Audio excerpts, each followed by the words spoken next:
will say, oh, no, you have to be silly, completely silly in your head if you're going to think you can steal from God. But look at what God says. Will a man rob God? Yet you have robbed me. But you say, in what way have we robbed you? And the Lord said, in tithes and offerings. Say with me, tithes and offerings. Now, I know we like to teach this just focused on the tithing part, but the Father is clearly making a statement and saying people are stealing from me in two areas, tithing and offerings. Has the Holy Spirit ever come to you in a service and the Holy Spirit lays on your heart and He says, I want you to give this amount. And then we reject the voice and we don't give the offering that the Holy Spirit intended for us to give. Dis nie so nie, pastor. And then we want to negotiate with God. Say, will a man rob God? Yet you have robbed me. In what way have we robbed you? In tithes and offerings. So he says, you are cursed with a curse, for you have robbed me, even this whole nation. Verse 10, he says, bring, say with me, bring. Bring implies that it does not belong to you. He didn't say give the tithe. He said bring the tithe. So what the Father is saying is he's saying bring back that which belongs to me. The tithing does not belong to you. Can I get an amen? Dit is die Vader sinne.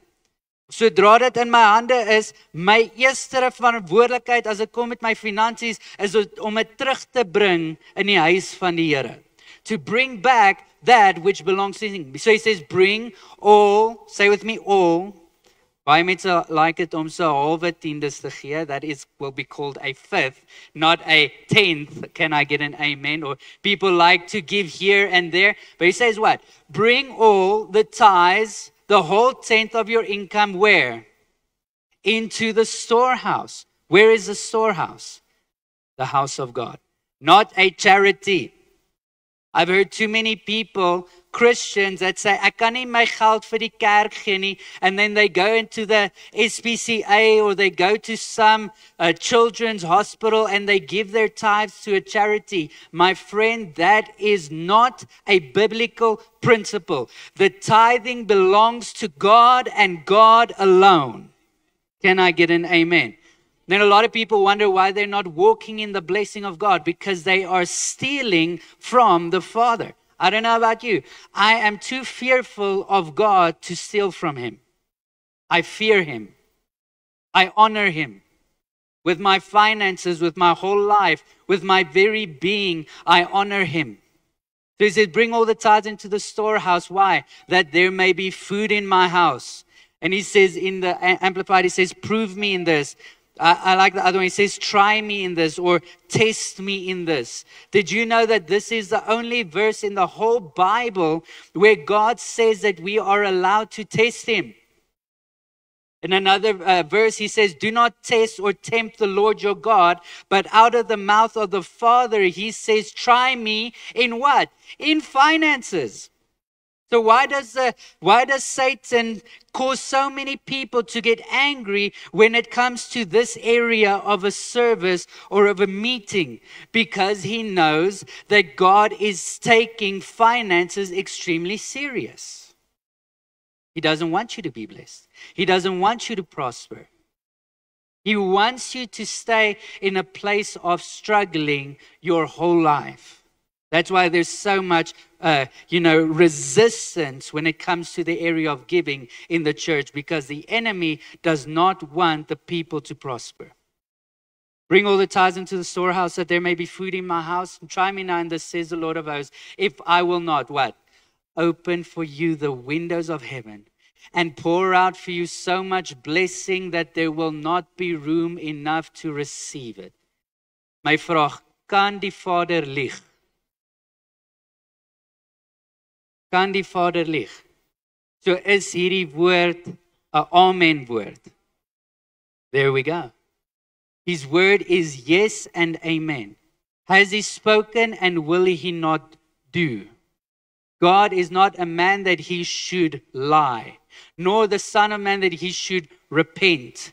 Has he said, and will he not make it good? There it is. If God declared that if you bring back the tithes into the storehouse and he will open for you the windows of heaven, he will do it because he will stay true to his word.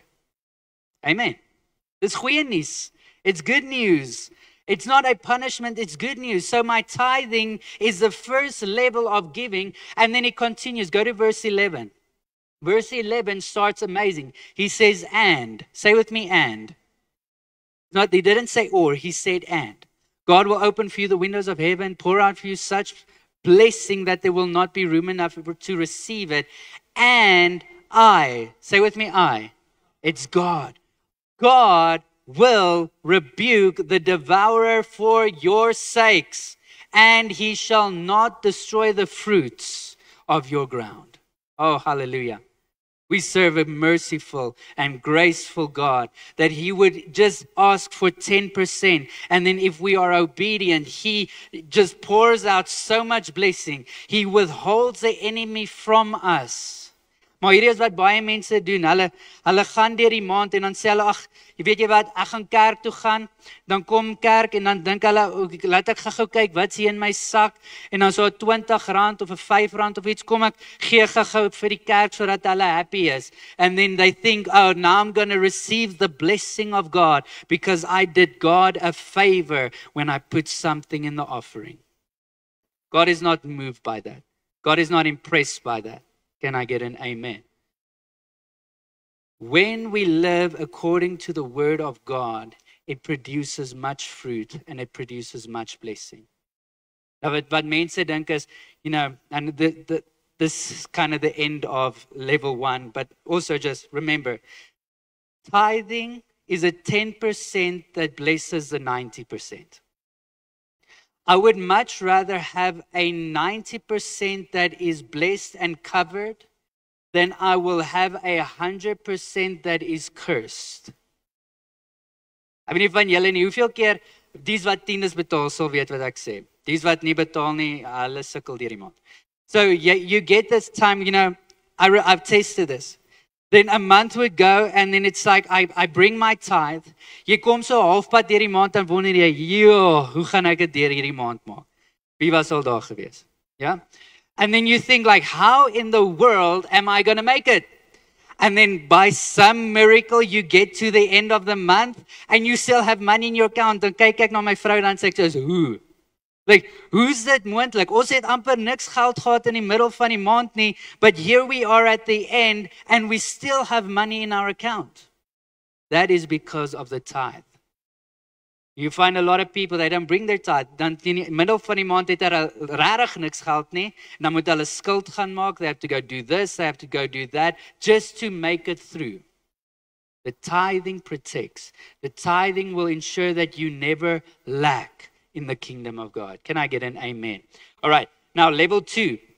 Say with me, offerings. So we read now, obviously, that the tithe, but people steal from tithe and offering. So level 2 is offerings. And in Luke 6, verse 38, Jesus is speaking. And Jesus says something amazing. He says, give. Wie ken hierdie vers? Come on. Give and what? It will be given to you. A good measure, pressed down, shaken together, and running over will be poured into your bosom. For with the same measure that you use, it will be measured back unto you. But how do I know that Jesus is not speaking about tithing? Because he said give. In Malachi, he said bring, which is saying it belongs to God. So if you want to step into a place of overflow, we have to learn how to give properly. Let me teach you guys something. And I learned this a couple years ago listening to a great man of God preach. Tithing unlocks the windows of heaven. Your offering pours down the blessing. Oh, I'm going to say that again. Tithing unlocks the windows of heaven and your offering pours out the blessing. Your offering is whatever you give that goes above and beyond the 10%. It is when you give into a place of overflow. Ek het baie mense gehoor sê, jy weet, ek is kwaad vir die duiwel, so hierdie maand gaan ek somme 'n tweede tiende betaal. Ek gaan somme 20%, jy weet, bring vir die Here. I understand the heart. And then weet ons dan baie kere kom die Here deur and he does like a big breakthrough and stuff. But you need to understand that you cannot bring a 20% tithe. It's not biblical. Tithing is 10% and that's it. But what you can do, whatever went above and beyond the tithe became a seed and it produced overflow, and that is why the person experienced that month a greater blessing. I hope you guys are learning something. So we have to bring offering. Maar wat baie mense doen, hulle dink, okay, ek gaan nou guns doen vir die Here. Hulle bring R20, hulle dan volgende naweek nog R20 en dan nog R20 en dan op die einde van die maand dink hulle, "Joh, ek het gesaai hierdie maand. Daar gaan hierdie groot wonderwerk gebeur in my lewe." You've only brought back but a fraction of what belongs to God. You haven't even got to the place of overflow yet. You're still bringing your tithe to the Lord. That's why I'm going to teach you guys. Bianca and I learned this from my parents, and we've been implementing this in our marriage from day one. Sodra my salaris, ons salaris in ons bankrekening inkom, die eerste ding wat ons doen, voor enige, whatever bill goes off, whatever happens, I first come to Bianca, we take hands, we go on our bank account, and we say, Father, we honor you first. And then we come together, we pray, and then we give our tithes immediately. Jy hoef nie in die kerk te wees op 'n spesifieke oomblik om jou tiendes aan die kerk te gee nie. Amen. You just EFT, just send it. So what happens? Because I have brought my tithe in from the very beginning, every single time I go to church or there's someone that comes across my way and I give to them or I give to the house of the Lord, I am giving an offering that goes above the tithe and it produces overflow in my life. Elke keer. I'd never have to worry about first bringing back to God what belongs to Him. Every single time I then give, it is overflow sowing. Amen. Kan ek 'n groter amen kry? I'm giving you guys the keys to living a blessed life. I'm giving you guys the keys on how to prosper financially. Amen. Baie mense kyk na van die manne van God wat so gebless is. You know, go look how they give before you judge how they receive. I'm going to say that again. Before you judge how someone receives, go watch how they give. They're going to change your whole perspective on that ministry and on that man of God. I can promise you right now. Julle lyk so ernstig vanaand. Smile 'n bietjie. Giving is fun. Why? God loves a cheerful giver. Giving should never be a punishment. It is a joy to give, especially when you have revelation on God blessing you. You will never be upset about giving in your life again. I can promise you right now. We know also 2 Corinthians 9:6, but this I say, he who sows sparingly will also reap sparingly, and he who sows bountifully will reap bountifully. So let each one give as he purposes where? In his heart, not out of his head. You give out of the heart, not grudgingly or of necessity for what? God loves. Say with me, God loves. God loves what? A cheerful giver. Wow.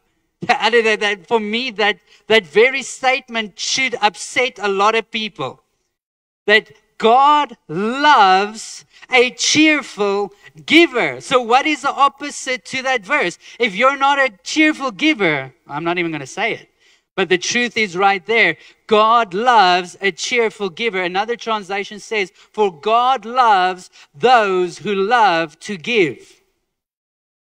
Learn to love to give.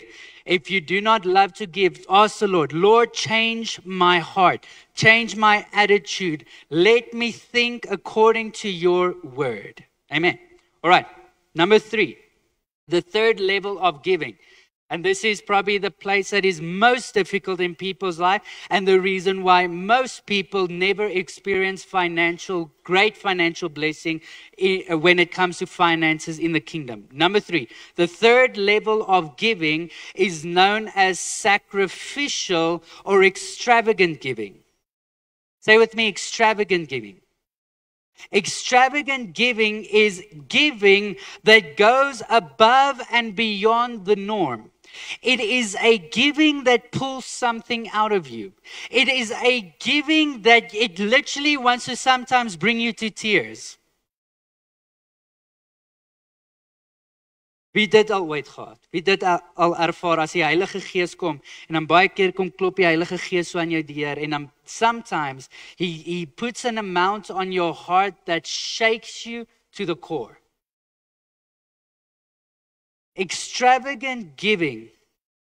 God had not put that in your heart to give extravagantly to punish you or to test if you are some good person. I'm going to teach you something now. When the Holy Spirit comes and He places it on my heart to give extravagantly, and this doesn't happen every week. It might even happen once a year, once a season, depending on how generous you are and how the Holy Spirit can trust you. But when the Holy Spirit comes and He says, now, I want you to give a sacrificial gift, Stephen. What He is doing, look at me. What He is doing is He is positioning you for your next big breakthrough, for your next big thing, whatever is going to happen in your life. He is positioning you into a place where you step into your next promotion. The reason why so many people have delayed destinies, never getting to where God wants them to be, is because they always reject the voice of the Holy Spirit when it comes to extravagant giving. What's an example in the Bible? Who remembers King Solomon?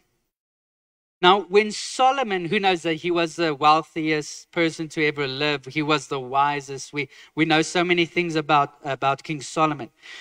On the day of Solomon's inauguration as king of Israel, it is, according to Jewish custom and law, it is tradition for the king or the priest of them to bring a bull. They would sacrifice the bull and then they would be made king over Israel. Wie ken dit? O, julle mense, julle met die Bybel lees. When King Solomon came, King Solomon started his whole kingship. He went to the priest and he said to the priest, do not bring a bull, but bring 1,000 bulls for a sacrifice unto the Lord. His very kingship started with an extravagant gift that launched him into being one of the greatest kings to ever walk on this earth. What's another example? Who remembers the widow with 2 mites? Extravagant giving, don't link extravagant giving just to enormous amounts of money. That's not the purpose.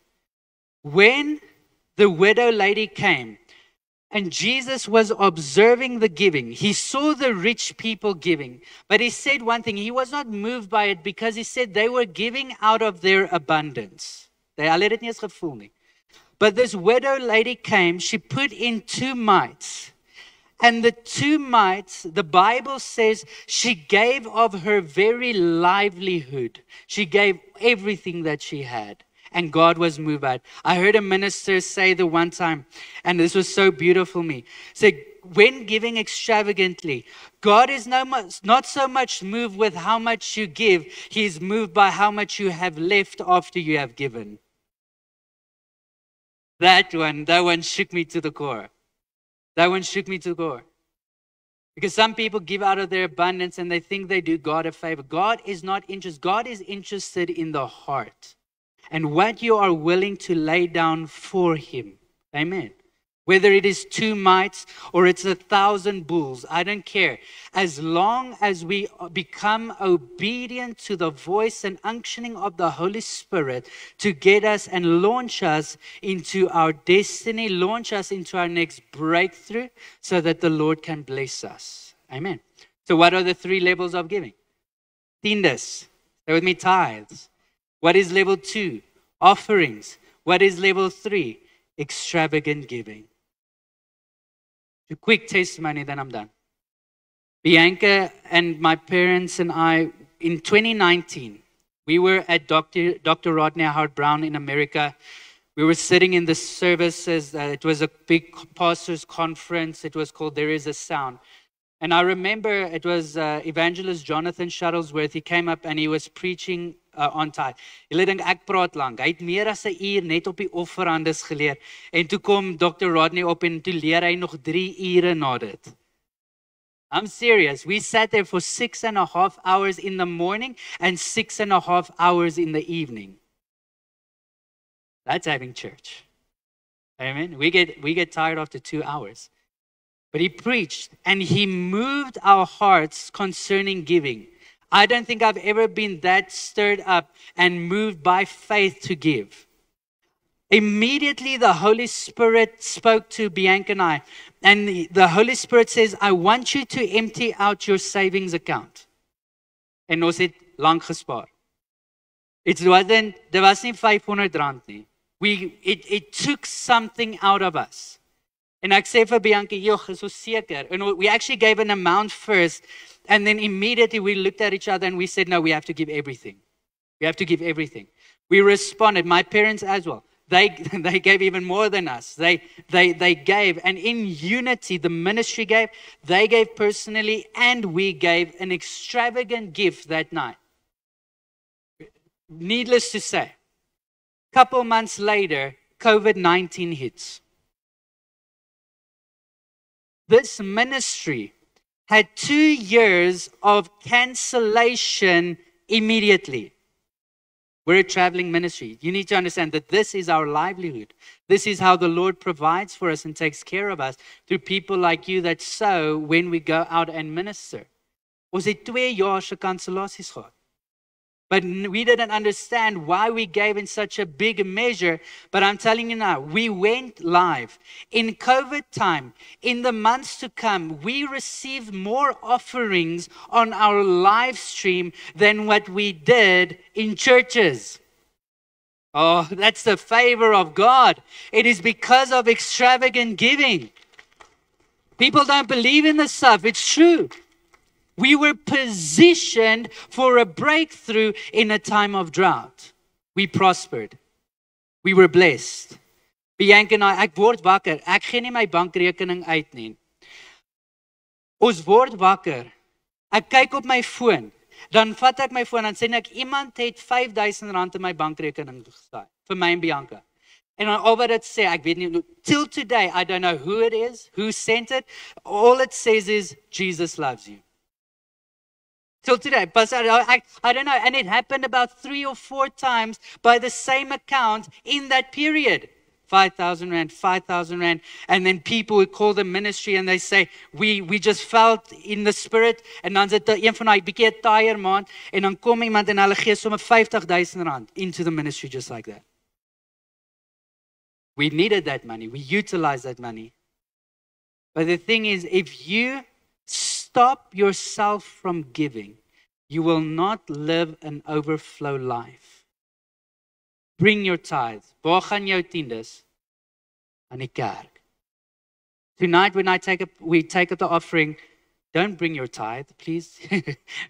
Your tithing belongs to your church. Amen. You bring an offering tonight to the ministry. But bring your tithe. You guys do not understand the value that tithe had. Bring your offering and allow the Holy Spirit to guide you into extravagant giving. And I promise you right now, according to the word of God, you will be blessed tremendously. Amen. Piet dit ontvang vanaand. I know I probably taught a little bit long, but I wanted to share this because there's so many people stuck. En ek is so moeg om te sien hoe die duiwel mense vashou in dieselfde plek vir 30 jaar. You need to learn to sow yourself into supernatural favor. Amen. Get out the offering that you want to give tonight. If you feel forced in any way to give, please don't give. God loves a cheerful giver. Can I get an amen? We are not teaching to manipulate. I'm teaching to build and equip. But if you feel, I don't know, Stephen, I don't feel comfortable in giving now, then don't give. I couldn't care less. It is God that takes care of this ministry, and we are very thankful when you give, and we pray that the Lord will give back to you 100-fold. But do not please think that we are manipulating. We are teaching the word of God. Is it fair if I say that? Ek weet mense raak baie keer kwaad. Nie almal nie, but there's people that get upset when we teach and we take up an offering. All right, take the person's hand next to you. Let's lay hands on these finances. En dan wil ek ook net sê, remember Bianca is with the card machine. You were not maybe prepared, but you would like to give. The card facilities are there if you would like to do that. Is julle reg? Can we stir up our faith tonight? Give expectantly. Give with faith. Give with purpose. Hallelujah. All right, Father, we pray right now in the mighty name of Jesus. Father, I come against every lie of the enemy right now in the service, and I bind every lie that says that we as children of God cannot be blessed, every lie that says that we have to struggle, every lie that says that we must walk in poverty. I break that. I cut it off in the mighty name of Jesus. And Father, tonight I declare, as people bring their offerings, as people trust in you, Lord, may you meet every need in the mighty name of Jesus. Lord, we've seen it thousands of times. I pray for debt cancellation. I declare financial breakthroughs in the mighty name of Jesus. Schools fees paid, mortgages paid, Father. Businesses that are struggling that will begin to prosper. They will get out of their struggle and into a place of blessing in the mighty name of Jesus. Oh, I need some people to agree with me. Come on, say amen. We declare it by faith, Father. And I ask you that you will come and that you will bring a fresh testimony to every single person that gives tonight and this week. In Jesus' mighty name I pray. And everyone who agrees with this prayer says, amen and amen. All right, stand to your feet. Come and sow up in front. And remember, Bianca is there if you would like to sow with the card tonight. Remember, smile. Give cheerfully. Hallelujah. When you are a business owner, you don't think that giving is necessary because you have a business and you got a good salary. But Shemaine and I had to learn how to give. For me, my learning to give started by I saved up money to buy a pair of tackies many years ago. And back then, those tackies cost 500 Rand. Now, I'm talking 35 years ago. That was a big amount. Pair of running shoes. And the Lord said to me to sow the money instead of buying tackies. And that's a whole testimony, but it started by doing that. Then the Lord had me sow shoes, other shoes that I bought, and I had to give that away. And then the Lord had me sow money into people's lives to buy them, things to help them to survive and to pay rent for people and stuff like that. Then the Lord took me into more giving where I sowed vehicles, I sowed cars, and then I sowed a house. When people look at us and they say, maar yes, like julle praat daar maar baie oor geld. Stephen het gesê, moenie mense oordeel as dit goed gaan met hulle nie. Kyk hoe gee hulle. We judge so quickly because if there's somebody's talking. Now, if you've caught on to, or let me say this, if you had a revelation concerning giving, nothing can stop you. Giving works. Say that with me. Say, giving works. Tell your neighbor and say, giving works. God cannot lie. He's not a man that he should lie. In Australia last year, I was teaching and breaking the curse of poverty, and I just want to do that.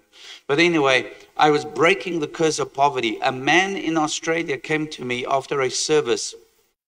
And he said to me, Pastor Dion, I am in deep, deep debt. I have so much problems. He said, but I was listening to your preaching. He said, and I've come in agreement with my wife, and we are going to give everything that we have. Everything that we have. And I said, okay. And so he took out in notes. He said he went to the bank and they drew the money. He said, this is all we have. And it was 2,000 Australian dollars. He said, this is all we have. And we are believing God for a breakthrough. I said, well, I'll come in agreement. How many of you know God is the miracle working God? And so we laid hands and we prayed over that. We blessed it. The next night. Now, let me just say this. This doesn't happen all the time. Okay, God's not a slot machine. God's not a casino. Kan ek dit weer sê? Hy reageer op geloof. Sonder geloof kan ons God nie behaag nie. Without faith, you cannot please him. That's the key. And so anyway, he saw that the next night, he came to me weeping. I said, what's wrong? He said, Pastor Jan, you will not believe what happened. I was in $350,000 of debt. He said, and I got a phone call today from the bank manager, and the bank manager said, sir, all your debt has been canceled. You have no more debt. And there was the reason, but the Lord came through and canceled every single form of debt that he had. Come on, give God praise. If you would believe God, he can do that. Come on, who believes that God can do miracles? 3 van julle, fantasties. Wie glo God kan wonderwerke doen? In daai selfde diens, toe ek die vloek van armoede gebreek het, in daai selfde diens, toe kom daar 'n man na my toe, en die man sê vir my, the man says, I have a house that we take women in, women who are abused, women, you know, women who are struggling and so forth. And he said to me, he said, I am in desperate need of $250,000 to be able to purchase and to do things in this house that we have for the ladies. He said, I'm sowing a seed, and this seed, I'm trusting God. This is all I have. I'm giving extravagantly. He sowed the seed. That very same day, he came back to me with a big smile. He says, you will not believe what happened. I said, I will believe. He said, somebody came and donated $250,000 and paid my need. Hallelujah. God took care of that house for us. I can share so many testimonies of giving, of financial miracles. But the thing is, if you are still stuck in a mindset of, well, die kerk soek my geld, you know, they're robbing me from money, you will not begin to experience the blessings financially. I'm sorry, it's just how it is. You will not. But if you break through and you begin to trust the Lord, Shemaine and I, we tithe every month. We give for 35 years. Die dag toe ek hoor van tiende betaal, immediately I started tithing. I tithe 10% on the gross income of my businesses that I had, and that's a topic that we can talk about there. But I, you know, as I learned later on, but we gave 10% of our income on the businesses and 10% we gave on our salary. We sowed an average of 30 to 40,000 rand 35 years ago into the church that we belong to. Gaan werkendheid in vandag se geldwaarde, that's hundreds of thousands of rands that we gave to the church. Not only do we still pay our tithe, but we also sow above our tithe. We sow into 8 different ministries. Ons gee in 8 verskillende bedieninge. En dan nog bo op dit wat ons ook so saai ons nog elke week as ons in die kerk is, sit ons nog meer geld in. When you understand the power of giving, man, God's going to bless you. Turn to your neighbor and say, God wants you to prosper. Sê dit in Afrikaans, sê God wil hê dit moet met jou goed gaan. In alle dinge. 3 Johannes 1 vers 2 sê, geliefdes, ek bid dat dit met jou sal goed gaan in alle dinge.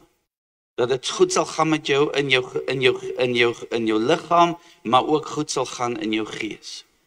Beloved, I pray that you may prosper in all things and be in health, just as your soul prospers. If your soul, your thinking dimension is not renewed, is not changed, you will not experience the blessings of God. There will always be doubt. There will always be arguments that will rise up against you. What does Satan do? Satan comes to put an argument inside of you. I don't have time to teach that. But Satan will always come and he will always challenge God's word. Het jy dit verstaan? In Afrikaans, die duiwel sal altyd kom en hy sal God se woord aanvat. When God said to Adam and Eve, don't eat of the fruit of this tree, and when Eve was on her own, Satan came and he said, did God really say? And he challenged God's word. Elke keer as jy in 'n kerkdiens sit en die pastoor preek of daar kom 'n boodskap deur, dan gaan die duiwel kom en hy gaan dit bevraagteken, is dit wat God regtig gesê? Hoekom? Stephen het dit gesê, hy wil nie hê jy moet geseënd wees nie. Wat is die grootste leuen wat die duiwel in die kerk gebring het?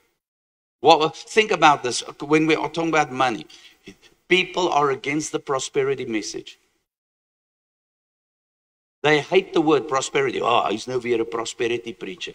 Listen, if you don't understand the heart of God, how will you ever walk in the blessings of God? God's heart is to bless you. God's heart is for you to prosper. He takes joy in the prosperity of his servants. But if you don't hear the word, or if you don't know the word, well, friend, jy gaan altyd gebukkend loop en gaan altyd swaar kry. God wants to bless you so that you can become a blessing. Amen. Wie glo wat ek sê? Gee die Here hande klap en sê vir hom, dankie Here. Come on, thank you Lord. This young man with the, jy met die blonde hare. Kom staan gou hier by my. Wat is jou naam? German. Hoe oud is jy, German? Jy seker? Ek watch al hierdie hele week. Jy sit en jy koekeloer. Ek ervaar die Here sê vir my om te sê, jy's nie 'n ou wat nonsens sal vat nie, jy check 'n ding uit. Is dit waar wat ek sê? Jy wil kyk, is hierdie nou regtig waar, of is dit nou 'n klomp snert? Ek ervaar dat die Here vir my sê, ek glo dis wat ek ervaar die Here sê, vir my vir jou te sê. Die salwing wat koning Dawid gehad het, is 'n salwing wat op jou lewe lê. And that God has called you to be a David. Maak dit sin? Jy weet wie koning Dawid was? The Bible says he was a young, good-looking man. And when God saw him, God anointed him to be a king over Israel. God, I believe, is saying to me tonight that he is anointing you to be part of the fivefold ministry. You are called into the fivefold ministry. You are called to be a preacher or a teacher or a prophet or an evangelist. I don't know. God hasn't revealed that to me. But I do know this. Die hand van die Here rus op jou en hy roep jou in die voltydse bediening. Dit is die wil van die Here vir jou. En as jy getwyfel het, of miskien het jy vrae gehad van Heer, ek weet nie wat is u wil vir my lewe. Ek weet nie wat is die toekoms. Hoor wat ek sê. En ek sê nie jy gaan nou vandag hier uitstap en jy gaan 'n kerk begin. Wel, as die Here wil kan hy dit doen.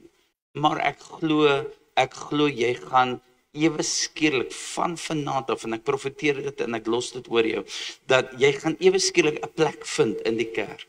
Jy gaan ewe skielik betrokke raak. Jy gaan ewe skielik vind, maar ek het nooit gedink ek gaan hierdie doen of daai doen nie. But now God will begin to push you into a direction and you will begin to hear what he wants you to do for him.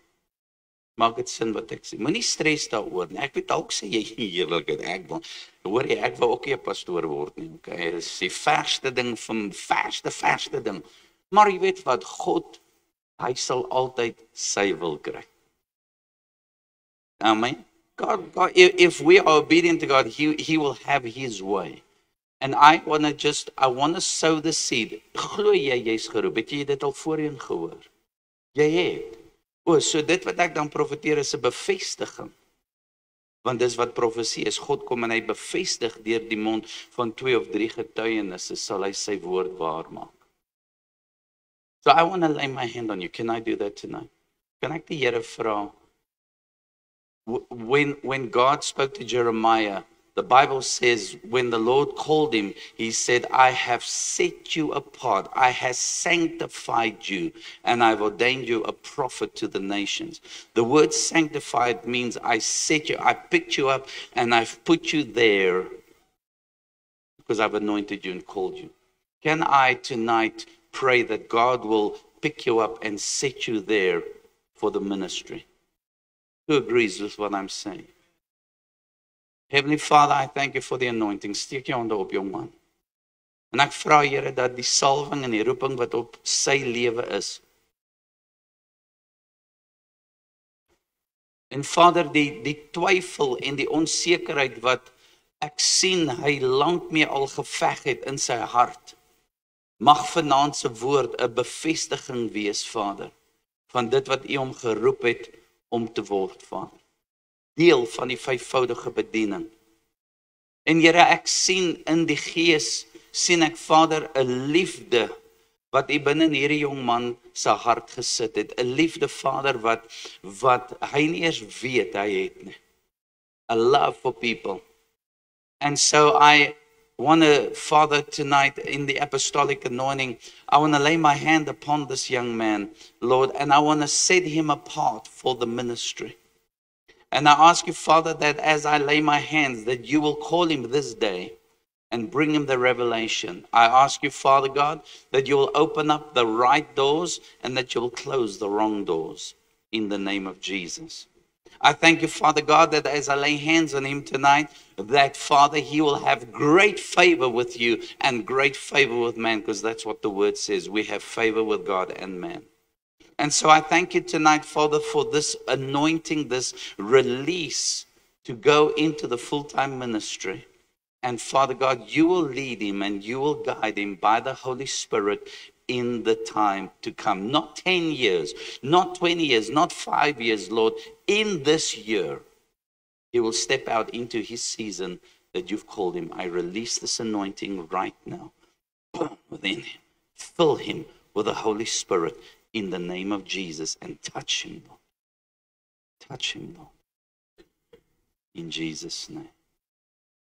And if you all agree with me, say amen. Amen.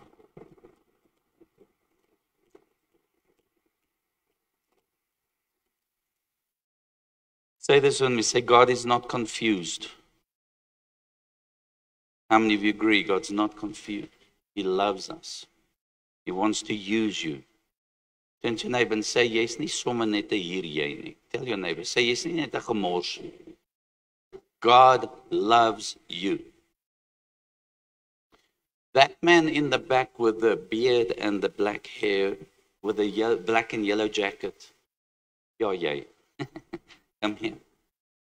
Hallelujah. Wie van julle is nie van hierdie kerk vanaand? Wie is almal besoekers van ander gemeentes? Steek gou jou hand op.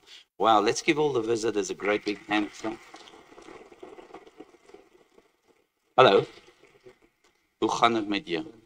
Mooi man, sê vir my pastoor. Okay, dankie, ek's nie 'n dominee nie. Maar ek sal vir jou vanaand dominee wees. Wat is jou naam? Rusha. Al jou hart vir die Here gegee. Ja. Dieselfde wat ek vir daai jong man gesê het, ek ervaar dat die Here binne in jou 'n geweldige boldness gegee het. En dat die vyand verskriklik bang is vir jou. Maar daar's tye wat jy geloop het, ek sien die Here wys my, dan loop jy, dan praat God met jou om iets te doen, en dan is jy op pad om dit te doen, en dan slak twyfel jou, en dan draai jy om en dan loop jy weg. Many times you've missed, or not missed, you were disobedient to what God asked you to do. But don't be negative or sad about this. It was because of the spirit of fear. Praat ek die waarheid. En as baie kere wanneer jy was op pad om dit te doen, en toe kom die twyfel en you backed off. I felt the Lord say to me tonight to tell you that I'm to break that spirit of fear off of you. What fear? The fear of man. Amen. Wat het jy gedoen voor jy gered was? Wat het jy gedoen voor jy jou hart vir Jesus gegee het? Ja, sê vir my, was jy 'n fighter geweest? Was jy ek was 'n alkoholist geweest. Ek was deel van 'n gang geweest. Did you grow up that way? Glad nie so iets nie. But understand this tonight, the Lord is releasing upon you a boldness that you've never had before. And He's going to give you favor with people. Jy gaan uitstaan tussen mense om jou. I see people putting you in the midst of people that you will stand up and you will begin to speak. You'll begin to teach the word and you will speak with an authority that God's releasing upon you tonight. Do you understand that what I'm saying? Are you ready for that anointing? The Bible says in Acts chapter 4, Handelinge hoofstuk 4, the Bible says that when they heard about the persecution that came upon them, they started to pray. And when they prayed, they said stuff like this: Lord, look on their threats and grant your servants that with all boldness we may preach your word by stretching out your hand to heal, that signs and wonders and miracles may flow through the name of a holy servant and Jesus Christ. And then the Bible says, when they prayed, the place where they were assembled together was shaken and they were all filled with boldness. And they spoke the word of God. Tonight, with your permission, I want to ask the Lord to fill you with boldness, to speak the word. En ek hoor net, jy gaan uitstaan soos 'n, ek weet nie, soos 'n seerduim. Ek weet nie wat's daai spreek, is dit die regte Afrikaans? You're just going to stand out, like people's going to look at you and say, heerlikheid, maar daar's iets anders om te doen. Maar moenie twyfel nie, want God gaan dit vanaand losmaak in jou lewe. Amen.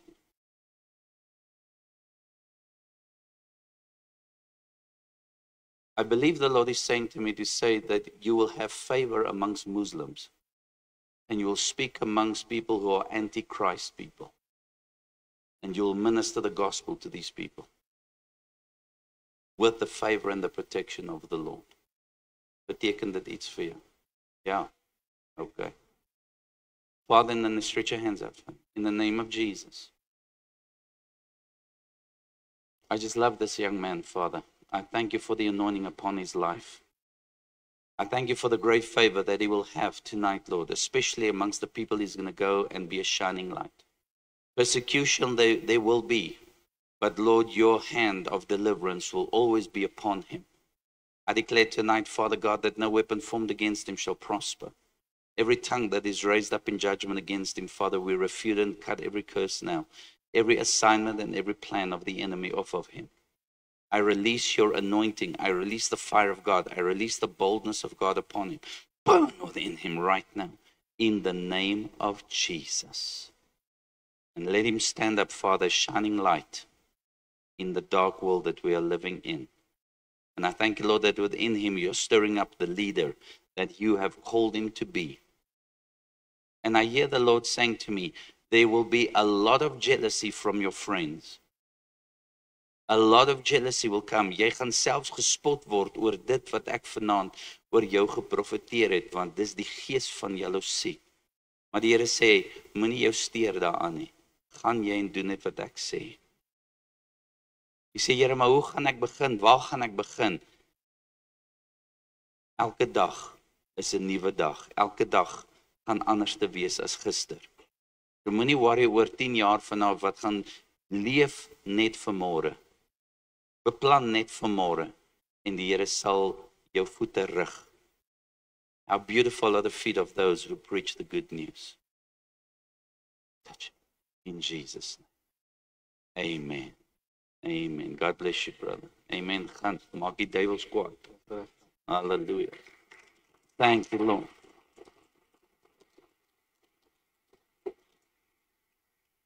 I know I'm supposed to preach, but the gift of prophecy is flowing. God has a plan. You look like the 3 musketeers. You know, not the good, the bad, and the evil, but you know, Shadrach, Meshach, and Abednego. Hallelujah. Yeah, the Lord's put a boldness inside of you. Do you play soccer? No. Okay. I hear the Lord saying, prepare yourself to go to a soccer field where young people are playing. And you're going to go and walk, and I'm saying what I believe the Lord is showing. You're going to walk there and you're going to kick a ball, and some people are going to come around you, young people. They're going to say, can we play with you or kick the ball with you? And you're going to say, yes, come and play with us. And the Lord says, I'm using that as a tool for you to preach the gospel. And you're going to share the good news of Jesus. I hear the Lord saying, young men who have been influenced by gangs, people who have, a lot of young people, they feel accepted being part of a gang. But the Lord is going to use you to say to them, there is a bigger gang than the gang you belong to. That's the Christian gang, the Jesus gang. And you are going to speak Jesus culture into their lives. Natuurlijk moet jou eie lewe reg wees voor jy so iets doen. Because we learn, practice what you preach. Amen. God is going to raise you up powerfully in the ways of the Lord, and He's going to use you to win souls for Jesus. You look like the one that's got the boldness inside of you to stand up and to speak. You are the one that has an authority given by God. Jy gaan nog 'n pastoor word eendag en jy gaan preek. Halleluja. En die Here gaan jou krag dadelik hy gaan jou gebruik. Powerfully. Amen. You believe that? How old are you? Within the next turn of the season, you will be preaching in a church from a platform. You will be standing on a pulpit preaching to people because of the testimony. And I don't think you're not called. Maar nou nie jaloers raak omdat ek dit oor hom preek nie. Amen. God gaan jou gebruik. God gaan jou gebruik. They say dynamite comes in small packages. So don't look at your stature. Don't think, well, ek is klein, jy weet, ek is nou nie soos die ander ouens nie. No, God has anointed you with power to operate in the supernatural, in signs, wonders, and miracles. And God's going to use you very powerfully. Listen to me. Get ready. Baie keer as ek iets sien en dan moet ek dit sê en dan voel ek so bang. Weet nou maak ek 'n groot fout. Maar ek ervaar en as ek dit mag sê in die geloof, as ek verkeerd is, vergewe my. Maar in die toekoms wat gaan kom, you are going to see limbs grow out on people. Waar iemand se hand afgekap was, glo ek daar gaan 'n hand weer uitgroei. Waar iemand 'n been verloor het, gaan daar 'n been uitgroei. Ek vertrou die Here wat ek sien in die geestesrealm, because He's given you faith to operate in the supernatural, the gift of faith. Are you filled with the Holy Ghost? Is jy gedoop met die Heilige Gees? Nog nie? Vanaand, die Here jou doop. Is jy gedoop met die Heilige Gees? Praat jy in tale? Nog nie in tale praat nie? Okay, we're gonna get there. Okay, dis hoekom julle hier is vanaand. Dis nie per toeval julle is hier nie, julle is hier met 'n doel, met 'n rede. Amen. So God's going to use you guys powerfully. The preacher, the healer, the prophet. You will prophesy, not to get money from people. You're not going to prophesy to, as people, ag Here vergewe my, maar daar's baie ouens daar buite wat valse profete is, want hulle motiewe is nie reg nie. Amen. I release upon you. Dit soos ek sien soos iemand wat 'n pik slaan in die grond. En hoe dieper hulle gaan, slat hulle die fontein. En daai water begin uit te spuit soos 'n oliefontein. I just see, as I'm prophesying to you right now, I see the Lord hitting, and jy gaan 'n aar raak slaan van lewende water. And you're going to speak and you're going to prophesy and the three of you, I just see a teamwork. Are you brothers? Are you family? Are you friends? What are you guys? Just friends? Amen. God's going to use you in a powerful way. Moenie twyfel wat ek sê nie. You can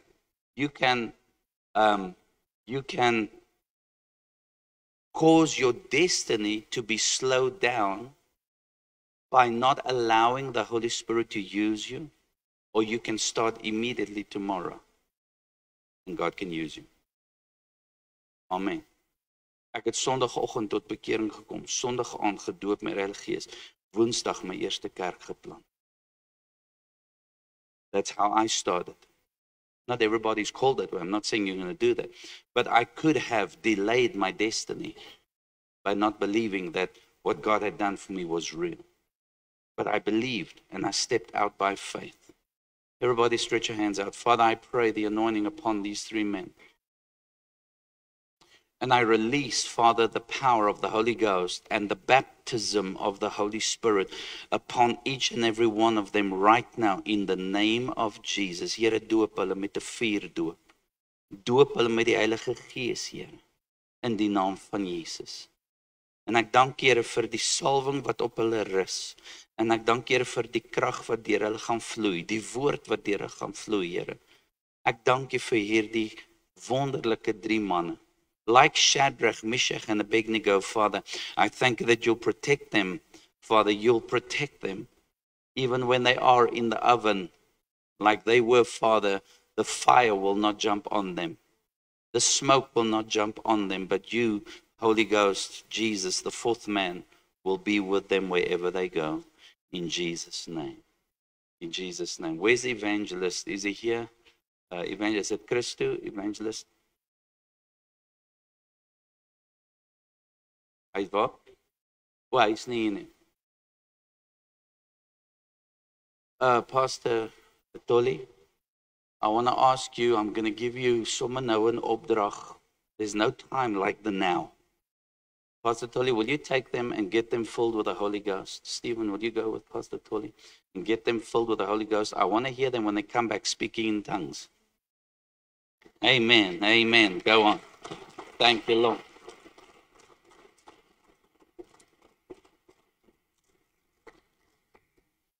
Stir up the gift. Amen. The Bible says, stir up the gift. Stir up the gift. Julle almal kyk my snaaks en sê, waarvan praat jy? Stir up the gift. If you have, wie van julle is gedoop met die Heilige Gees en jy praat in tale? Stir up the gift. Inside of you is the word of wisdom, the word of knowledge, discerning of spirits, tongues, interpretation of tongues, prophecy, the gifts of healings, the working of miracles, the gift of faith. Stir up the gift. Trust the Lord. Ek sien baie keer vra mense en ek leer, ek is interessant, ek het gister, wie volg ons op Facebook? Did anybody watch my program this morning? That I'm teaching on the anointing. And when you understand how the anointing operates, you tap into that anointing, you'll be in a flow with that anointing. Ek weet ek moet nou leer oor praise and worship, but there's an anointing for something else. Now I can choose to leave that anointing or choose to flow in that anointing. I didn't come here to please you, I've come to please Him. Obedience is better than sacrifice. And if we can learn to tap into the anointing, we can receive from God far greater things. Amen. Wat is jou naam? Douglas. I see the Lord showing me a sifting that's taking place in your life. Jy weet soos wat jy 'n bouer het en ons vat daai sand en ons gooi dit deur die sif. Ons wil die skoon sand aan die ander kant kry, maar die klippies en die gemors bly agter. Jy weet waarvan ek praat. I see the Lord is saying to me, I'm sifting you. I'm sifting you. Waar gaan jy kerk? Terwyl jy, en ek weet nie hoe lank is jy al hier nie, en ek weet nie, al wat ek weet is, die Here sê, deur die woord wat ek binne in jou plan die heeltyd, sê die Here, met die woord wat jou was en jou skoonmaak, is ek besig om die gemors uit te haal. Daar's 'n paar dinge wat die Here wil uitkry by jou, maar dis asof jy die heeltyd wil vashou daaraan. Maar die Here sê vanaand, laat dit net gaan. Maak dit sin wat ek sê? Ek's bly dit maak sin, want ek het nie 'n klou wat ek sê nie. But I just know that God is showing me that there are certain things you must let go, because it's those little things. I don't know if it's a fear or a doubt or an uncertainty, or maybe it's a person that you're connected to that's preventing you from walking into your destiny. I don't know what it is. You would know what it is. But the Lord is saying, when you make a choice to cut that off, I can raise you up and use you. I see a lighthouse with the spotlight.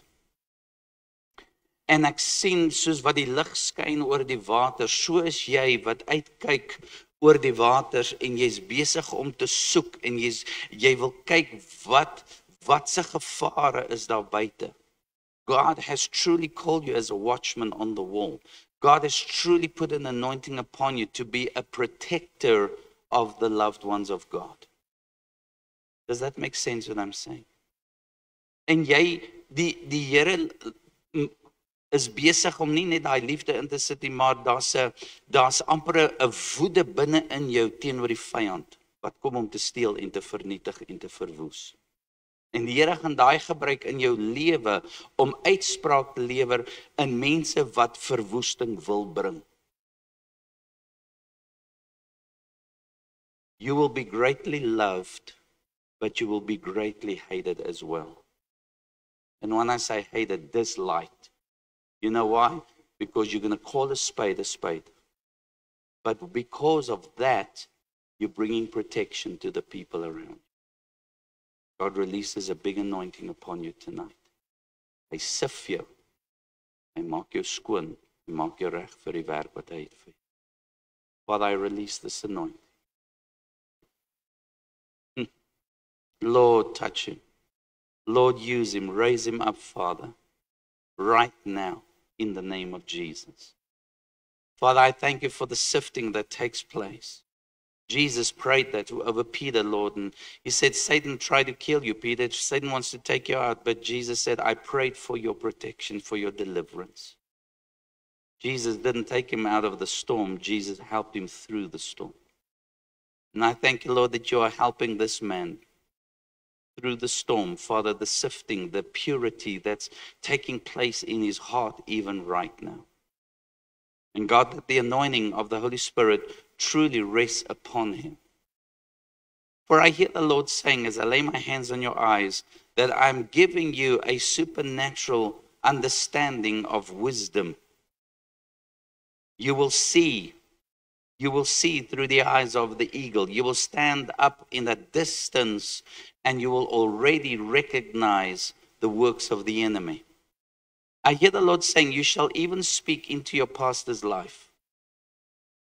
Not as in telling him what to do, but just in casual conversation, there will be warnings and your pastor will hear what you are saying. Because you are a guardian on the wall. You are a protector that God is raising inside of you this night. Get ready for the supernatural.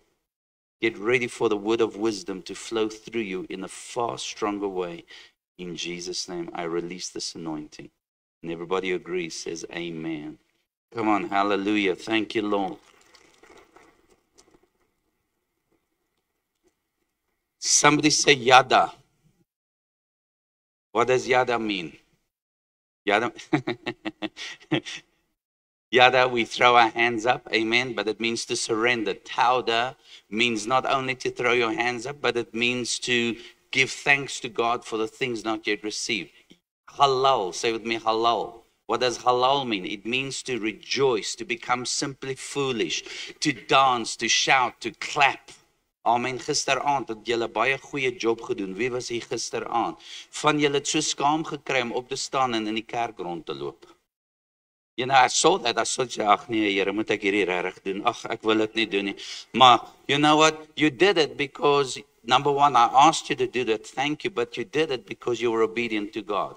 And something was released inside of you. Maar vanaand kom jy terug en ek het gevra gisterand, almal moet vorentoe kom dans, maar jy was bang, jy sit aan die bank, jy wil nie uitkom nie. Daai onsekerheid is nog daar. It's okay, I'm not fighting with you.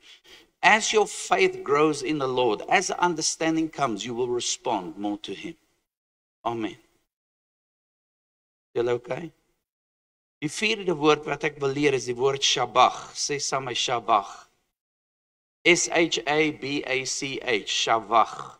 You spell it S-A-B-A-C-H, Shabach, but it's pronounced in the Hebrew, Shavach. Shavach means to address in a loud tone.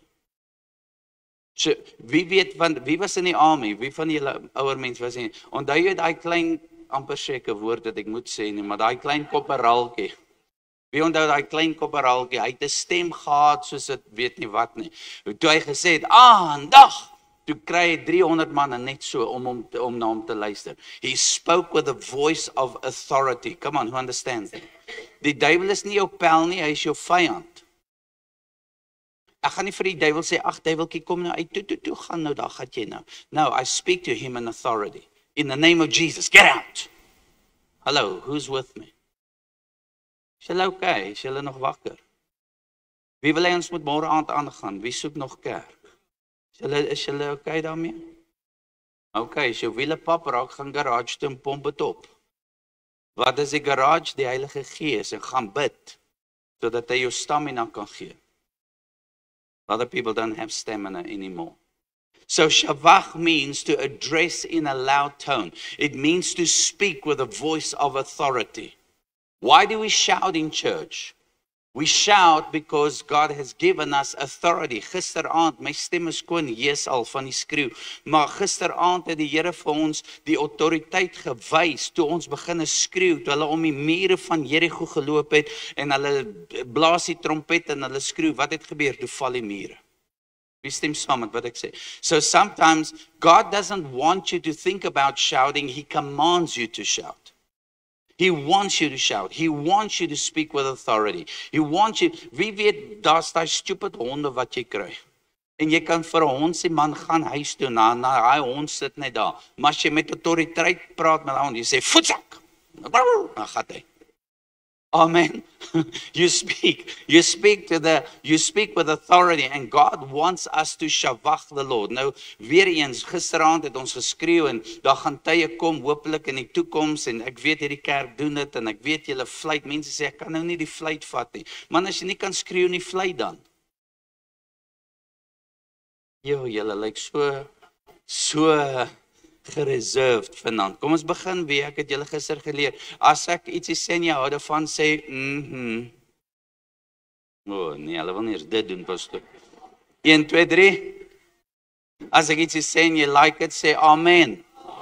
Ja, amen. Stem saam met my. Talk with me. Come on, you need to wake up. Don't fall asleep. Listen, don't let the devil steal. Say with me, shavach. Say it again, shavach. Say, that means to speak with a voice of authority, to speak out loud. Amen. The next word I want to share with you, because asseblief moenie na huis toe gaan vanaand, ek gaan hand op julle almal lê wat die salwing vir aanbidding wil hê. Come on, that anointing. I want to release a praise and worship anointing upon you tonight. Wie soek dit? Come on, I'm going to lay hands on everybody. So shavach is the next word that we talked about. Now I want you to go with me to barak. Say barak. B-A-R-A-K, barak. I love this word. This is such an important word when it comes to praise and worship. Barak, Psalm 72, verse 11. Psalm 72, verse 11. It says, yes, all kings shall fall down before him.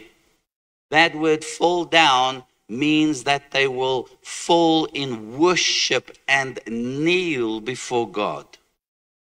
Look at this.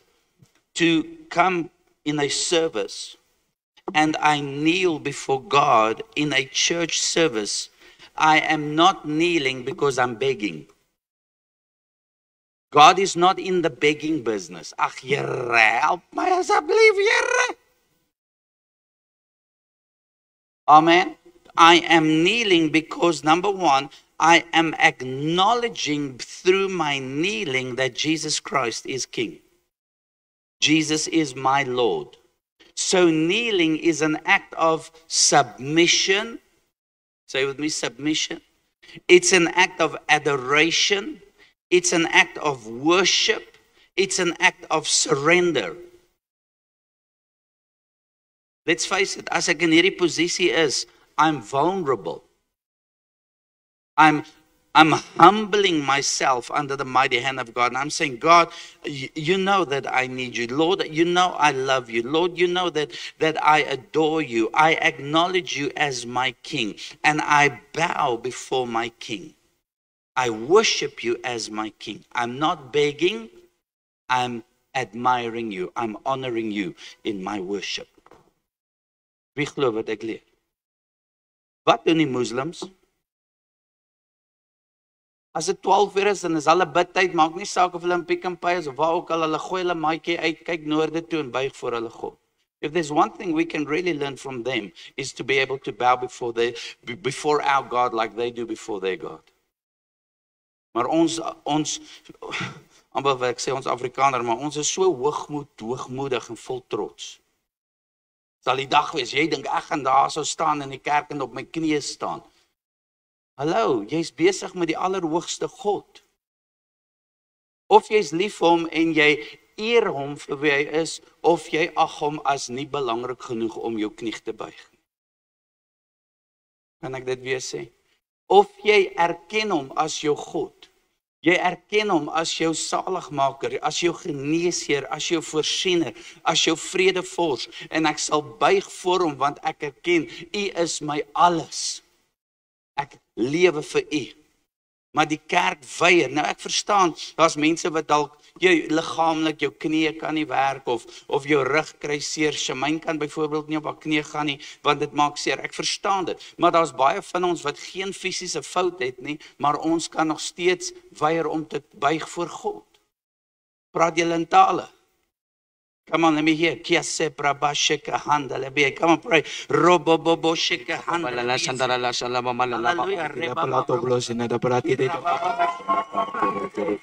Hey! Hallelujah!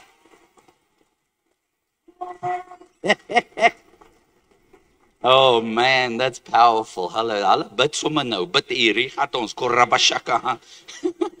Amen. Now you are equipped. You are empowered to go and make the devil mad. Amen. That's my motto. If I had to die, which I'm not going to die, but if it did happen, Shamaine's going to put on my gravestone. Here lies a man who made the devil mad and Jesus glad. Bless the Lord. Hallelujah. Amen. Barak means to fall down in worship before God. To honor him, to exalt him. But this is a form of intercession. Say with me, intercession. I want to read the Psalm 72, verse 12. What happens in a church service like this when we all decide to kneel before God? This is what happens. The Bible says, verse 12, he will deliver the needy when he cries. Are you in need? He will deliver you. The poor also, and him who has no helper. Verse 13, he will spare the poor and the needy, and watch, he will save the souls of the needy. Oh, julle moet opgewonde raak daar. Hoe het ek, Dion Hakie, tot bekering gekom, 'n volslae alkoholist, 2 bottels brandewyn 'n dag gedrink, 40 sigaret gerook, gevloek, geskel. Ek was genooi om na kerk toe te gaan. Ek wil nie sê ek was 'n anti-Christen, maar ek het nie geglo in God en nie geglo in die Bybel, nie geglo in die kerk. Maar toe ek daai dag as 'n sondaar in 'n kerk stap en ek sien 400 mense toe hulle 'n liedjie sing, oh the blood of Jesus, and when I saw 400 people without the worship team asking them, the 400 people on their knees, worshiping with tears running down their eyes, I knew, God, you are real. These people, 400 people, young and old, who, whoever was, they were kneeling, crying, some people lying on the floor. I said, these people know something or some have something I don't know, understand. And that, what I saw somebody do, changed this hard heart. And brought a softness in me, because the moment I saw these people worship, toe begin ek te huil soos 'n babietjie. It's a form of intercession. Amen. I want to dare you, I want to double dare you, that when it comes time for worship, and even when we sing songs of kneeling, we sing songs of bowing, we sing these songs, most people just stand and they look around. No. Respond to the word of the music and kneel down and worship. Amen. As jy nie lus is daarvoor nie, dan doen dit, want dis uit gehoorsaamheid teenoor God en hoe hy wil hê ons hom moet aanbid. Wie glo wat ek sê? Amen. Baie keer is ons nie lus nie. Ek weet dit. Ek verstaan dit. Baie keer is ek ook. Ek's moeg. Ek's nie in die mood for worship. But I walk in, as I taught you last night, I walk in and because my spirit man is dominating my fleshly man, I will kneel down in worship because that is how God wants me to do it. Amen. Ek kniel nie in die kerk om aandag te trek op my nie. En dan hoeveel kere wat ons in kerke instap, dan sit ek op my knieë op 'n Sondagoggend en dan voel ek, o Here, hierdie mense dink seker ek is super heilig of ek is super dit. But it's not what it is. I am there not to impress people. I'm there because I love my Jesus. I worship my God in spirit and in truth. You know, there's a scripture in John that says that God is looking for, the Bible says, God seeks, Jesus is seeking those who will worship him in spirit and in truth. Right? Julle hoor nie wat ek sê nie. God is searching for those who will worship him in spirit and in truth. He's looking, constantly looking. In 'n kerkdiens soos vanaand, hy soek dies wat hom in gees en in waarheid sal aanbid. Want as hy die een kan kry wat hom in gees en in waarheid, boom, he blesses them. The glory comes upon them. Turn to your neighbor and say, don't be arrogant and prideful. Say, humble yourself in the name of Jesus. Wie glo wat ek leer? Say saam my barak. Barak means to kneel before God. Shavach means to shout, to speak with a voice of authority. Word number 6 is the word zamar. Say with me, zamar. Z-A or Z-A-M-A-R. If you're in America, it's a Z. If you're in South Africa, it's a Z. Okay. Z-A-M-A-R. Say with me, zamar. Zamar means to worship God with all styles of music. I like that. You've already been teaching this here. Zamar means to worship God with all styles of music and all kinds of instruments. Go with me to Psalm 150. Wie wil nog nader kom aan die Here met jou lofsang en aanbidding? Wie weet ons is besig met herlewing. Come on, julle is besig om herleef te word in julle aanbidding. Daar's 'n magtige verskil van Sondagoggend tot nou om te kyk hoe julle God aanbid. You can get mad at me, but that's the truth. I already see a change that has taken place in the church. It's wonderful. Why? Because faith comes by hearing and hearing by the word of God. Pastor said this last night. He said to me, when you preach the truth, it's the truth that sets us free. Can I get an mm-hmm? Now, Psalm 150 verse 1 is a commandment. Somebody say commandment. This is not whether you feel like it. This is what we must do. Please get it on the board if you can. Psalm 150 vers 1. It starts off with a commandment. He says what? If you feel like it, praise the Lord. Nee, it says praise the Lord. Uitroepteken. Commandment. Praise the Lord. Come on, give him a hand clap if you agree with me. Praise the Lord. Come on, that's now. Praise the Lord.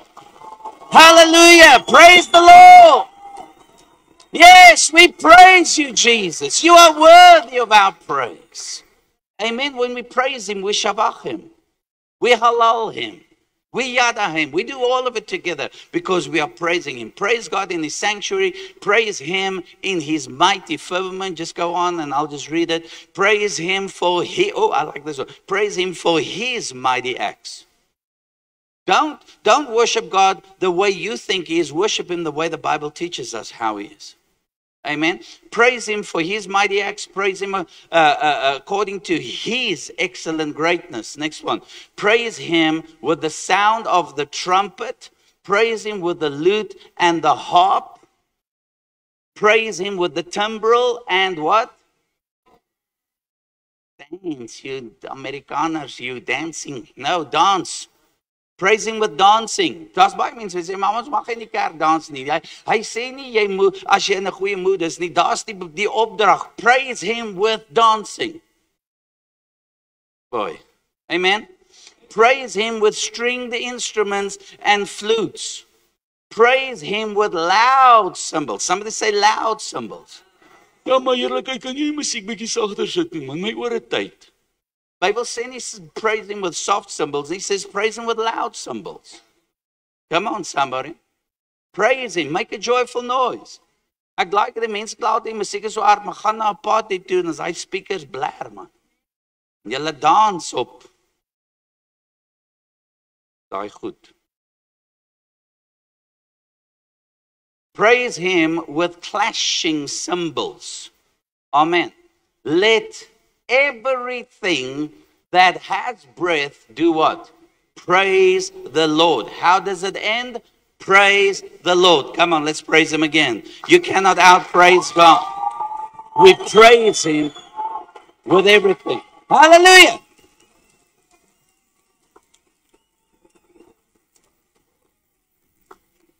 So this is what the Bible requires for us to do. We are to come before him with all styles of music, with all forms of instrument. Nou wat ek net 'n vraag. Can you worship God on, let's say, classical music? Can you worship God on reggae music? Can you worship him on rock and roll music? Can you worship him on heavy metal music? See, maar hier is die fout, en I just want to clarify something. That there's a lot of people who say, ja, maar julle mag nie hierdie duiwelse musiek in die kerk bring nie. Wie het al daai ene gehoor?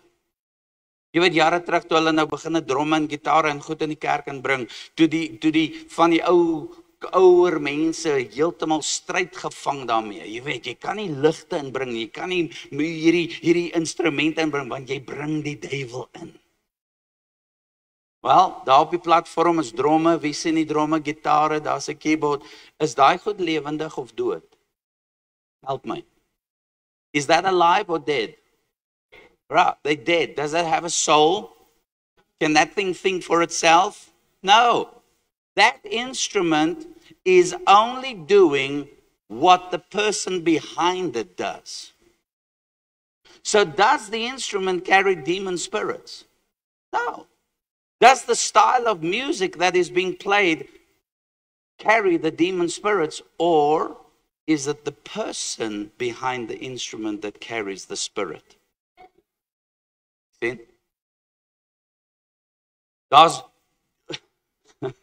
God het jare terug, jy weet, Beethoven, wie was al die ouens wat Halleluja geskryf het, daai klassieke musiek, I mean, Lindel's Hallelujah, who knows what I'm talking about, beautiful classical music, so powerful, violins and pianos, and it's a glorious song when you go and listen to Messiah's, is it Handel's Messiah, that's the song. But anyway, classic music, so beautiful. Then God comes after many years, and he saves people like Jimmy Swaggart. Who remembers Jimmy Swaggart?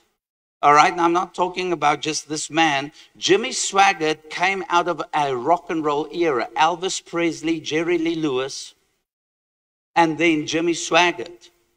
I think Jerry Lee Lewis and Jimmy Swaggart were cousins, if I have my facts right. They were cousins. Jerry Lee Lewis was the guy who played the piano, skop die stoel om, gaan te kere, jy weet, rock and roll at its best. Elvis Presley, rock and roll, the king of pop, you know, they called him the king of rock and roll. And jy weet, vrouens, en gooi hulle bras en panties vir die ou en doen al die goeters. Think about that. In that era, it was so strong. And then God comes and saves Jimmy Swaggart. And Jimmy Swaggart brings that style of music into the church. Toe dit gebeur, toe manifesteer die klassieke mense. Duivels! Nou, hulle like ou Jimmy, ou, maar dis, ja, gooi hom, broer, it's like it. En toe kom die Here en hy red 'n nuwe generasie van vandag, and it synthesizers and smoke machines, and you know, it's a different style of music, and al Jimmy Swaggart se mense manifesteer nou. Want hulle hou nie van die nuwe musiek wat ingekom het nie. Die punt wat ek wil maak is, do not be caught up in an era of music. Moenie vasgevang wees in, een van die dae gaan ons weer in 'n kerk instap. En ek sê vir jou, dis asof die Here ons terugvat in 19. Ek dink nie eers is 49, nie is 29, ek weet nie. They sing such old songs. You know, such old Pentecostal songs. And the people are still so stuck in that. Die Here beweeg magtiglik in hy kerk. Dit is 'n fantastiese kerk. Regtig, dis 'n herlewingskerk, maar hulle hou nog vas aan die verlede. Hulle wil nie die nuut inbring nie. Listen, can I ask you a question? If God can handle change, can you? Think about that question. If God can handle the new music, the styles of worship that we have, who are you to come against if God accepts what we give? Say with me, Zamar.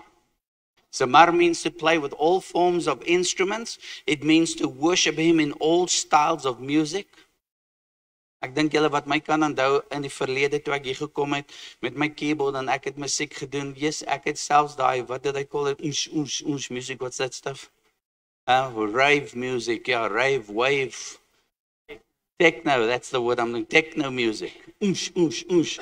Ek gaan spreek in 'n groot PPK kerk jare terug, sal nooit vergeet nie. Hierdie pastoor was eng geweest. Hy was 'n lede in Christus, né? Wie onthou die ou lede in Christus mense? Hulle het gekoor dans. Hulle kappie trentjie.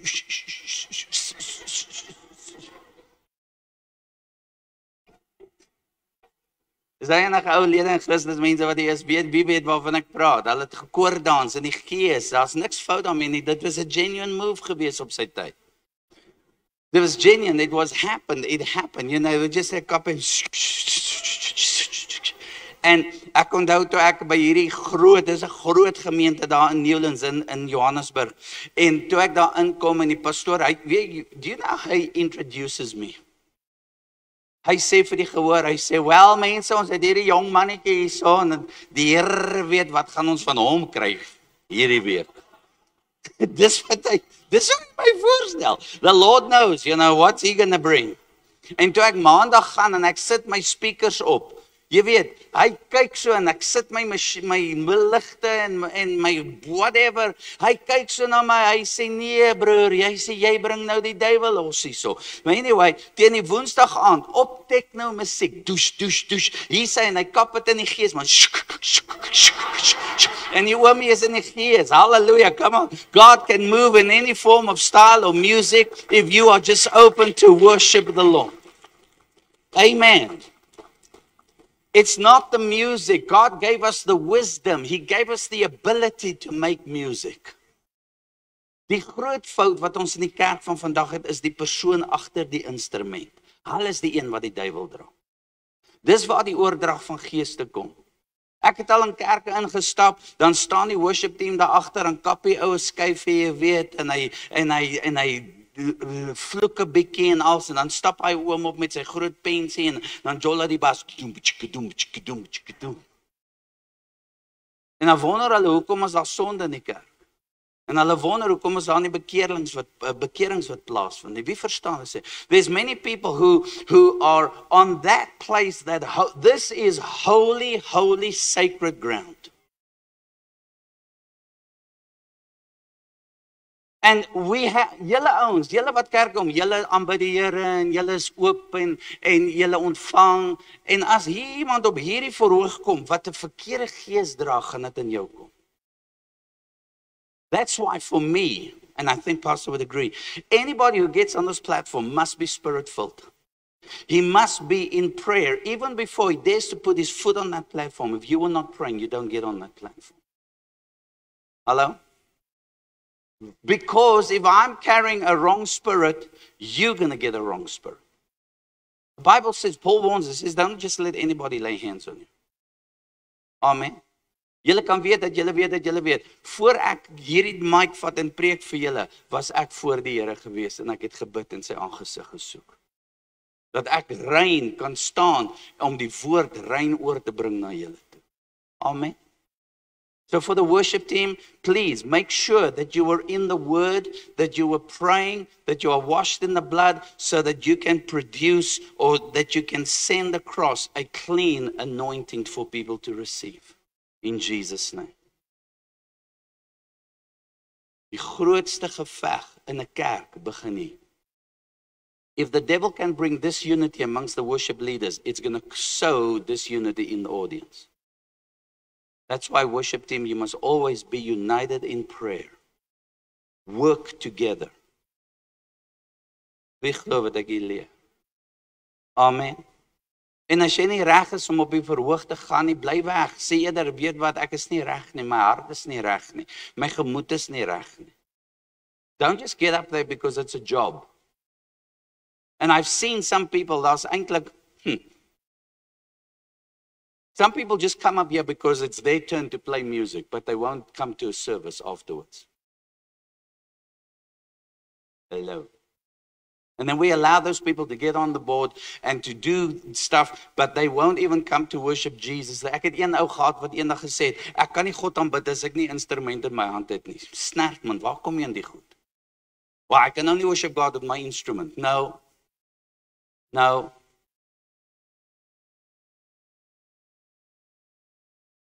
I'm speaking like an apostle tonight, like a father. I'm speaking to many people that they come here because it's a job. Well, is jou beurt om te speel vanaand. Ag, tog, ek's nie lus nie, jy weet, maar gaan maar net gaan en dan as hulle klaar gespeel. Daar's 'n kerk in Amerika, onthou jy vleer? Ons was in 'n kerk in Amerika. Die ou kom net om sy job te doen en toe hy klaar is, nog ons sing en ons maak nou klaar, dan vat hy sy gitaar, druk dit in die boks, rol sy kabeltjies op en loop hy uit die kerk uit.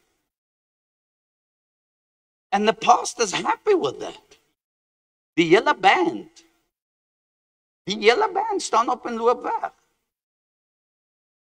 Eerlikheid, take the band out, man. I'll sing from videos. It's far more blessed than to have people there with the wrong spirit. Who agrees with what I'm saying? Well, I'd rather sing from a CD than have to watch people in their attitude. They can't even praise God, smile, be happy behind the instruments, and you're supposed to be the ones to set the example for the people to follow after. Amen. Be who God has called you to be. But don't come unclean before the Lord and worship Him. Benny Hinn. Oh my goodness. I don't know if, I was in so many of Benny Hinn's meetings, and I think he has the world's best pianist, in my opinion, that could play the piano.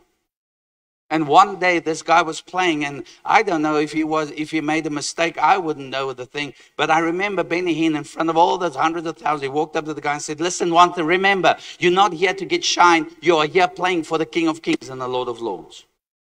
Just rebuked him. Whatever we do for Him.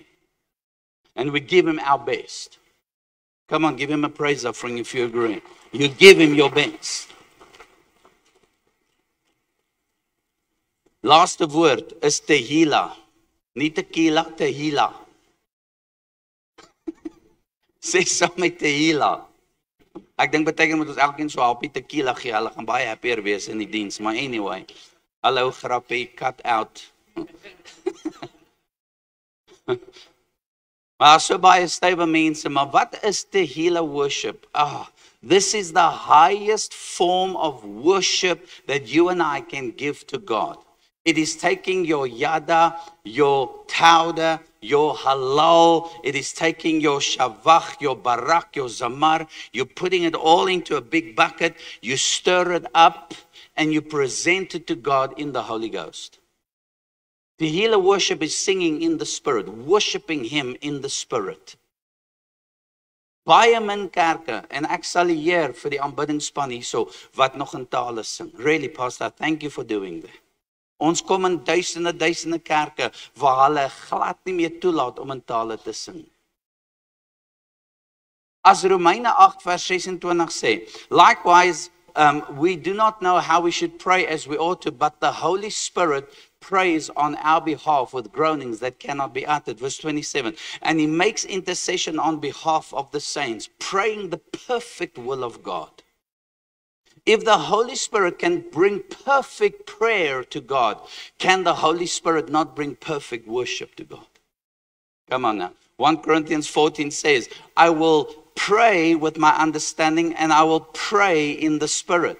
And then it says, I will sing with my understanding and I will sing in the Spirit.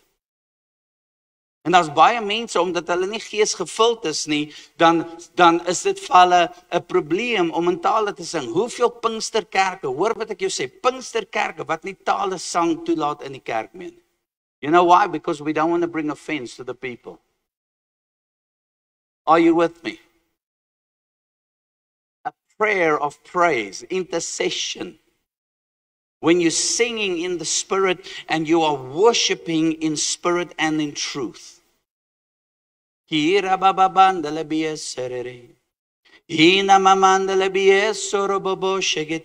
are you doing? I'm worshiping God in the Spirit. Ja, maar jy kan dit nie doen nie. Hoekom nie? Want die mense verstaan dit nie. Dan leer hulle. Teach them. Yes, 3 men. 30 minutes ago, they couldn't speak in tongues. Now they speak in tongues. Taught them. Now they're empowered. Not only are they empowered, but now they can worship God with us in the Spirit. Moenie weghardloop van iets wat jy nie verstaan nie. Hardloop nader toe. Dit staan in die Bybel verniet nie. Come on, wie glo wat ek leer? We have to learn, you must be baptized with the Holy Spirit so that you can bring the highest form of praise to God. Because the Holy Spirit is doing it through you. Mense vra my, hoe lank bid jy 'n dag? Hoeveel keer bid jy? Ek sê, ek bid die hele dag. Maar is nie soos wat ons gaan sit in 'n hoekie en ek bid nie, daar's 'n tyd vir dit. Maar ek is Paul in die gees. I'm just in the gym, I'm speaking in tongues. You know, in the car, I'm speaking in tongues. Walking in Pick and Pay, I'm speaking. It is such a second language part of me. And I'm so glad to see it's in Stephen now. And being just in the Spirit. They just, vra my, wat doen jy? Of wat sê jy? Jy sê, nee, ek's nie besig met julle, ek's besig met die Here. It's just there. It just flows out of me. Anybody understand it? I just pray in the Spirit. And while I'm praying in the Spirit, suddenly, boop, there comes a vision. Boop, there comes a word. Boop, then I know, okay, God wants to do this, this, this, and this tonight. It's wonderful. But if I can be in the Spirit, and I'm just worshiping Him in the Spirit, and all of a sudden, and I think a lot of you will understand, all of a sudden you're singing, and then boom, the anointing is there. You begin to cry. You begin to shake. You begin to feel the presence overwhelming you. Nou ongelukkig, 'n ander groot vyand in die kerk is hierdie ding, tyd. Wie stem saam daarmee? Tyd is ons vyand. Want ek weet as ons oor 'n sekere tydperk gaan, begin mense na hulle oorlosies kyk. Jy's nie uitgekoop vir die evangelie nie. Jy's net hier om jou pastoor dalk tevrede te stel en te sê, hallo, ek was hier, het jy my gesien? No, when we get into the presence of God, time stands still. When we worship Him, time stands still. Ek het hierdie al met julle gedeel, maar een van my grootste ervarings wat ek gehad het, was in Middelburg AGS, baie jare terug. En ek het my gitaar gevat en ons het begin sing. Daar was seker so by die 800 mense. And I started singing in the Spirit. And when I looked at, like, there was a clock like this one in the church in the back. When I looked at it, it was 5 minutes to something, 9 o'clock or 5 minutes to 10 o'clock, can't remember. But or 8 o'clock, I was worshiping in the Spirit. And as I was singing in the Spirit, in the back of the church, I saw this like a storm cloud build up in the back. And as I was worshiping in the Spirit, the cloud just started pushing forward from the back. It just went from pew to pew to pew. And every row that cloud hit, people began to fall out under the power, just fall out. Demons were manifesting, people were getting healed.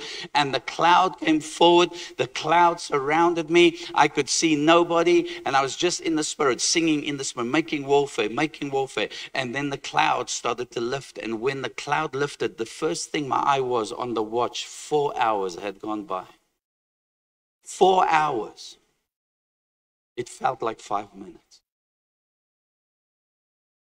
In the presence of the Lord, there is fullness of joy.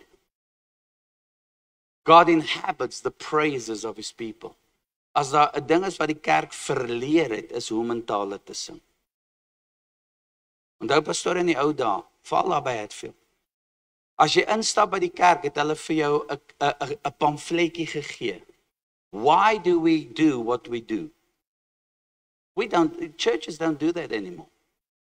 As daar 'n besoeker inkom, hallo besoeker, ek so bly jy's hierso. Hoor jy Jesus 'n pamfletjie terwyl jy wag voor die diens begin, lees gou goed deur dit. En daarin is daar goed geskryf.